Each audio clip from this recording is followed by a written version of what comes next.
ఈరోజైతే ఒక ఇన్ఫర్మేషన్ మీతో షేర్ చేసుకోవాలనుకుంటున్నాను. అదేంటంటే తొలి ఏకాదశి పండగ వచ్చింది కదా, అది చాలామందికి జూలై 16వ తారీఖు చేసుకోవాలా, 17వ తారీఖు చేసుకోవాలా, ఏ టైంలో చేసుకోవాలి అనేది కొన్ని డౌట్స్ అయితే ఉన్నాయి. ఈ పండుగ ముఖ్యంగా ఆషాఢ మాసంలో వచ్చే శుక్లపక్ష ఏకాదశి రోజున మనం ఈ తొలి ఏకాదశి జరుపుకుంటూ ఉంటాము.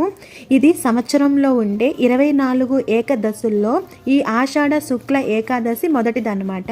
అందుకే దీనిని తొలి ఏకాదశిగా మనం పిలుస్తాము. అంతేకాకుండా ఏకాదశి తిథి ఎప్పటి నుంచి ఉంటుంది అంటే ఏ టైం నుంచి మొదలవుతుంది అని అంటే, ఏకాదశి తిథి జూలై 16 మంగళవారం సాయంత్రం 5 గంటల నుండి మొదలవుతుంది.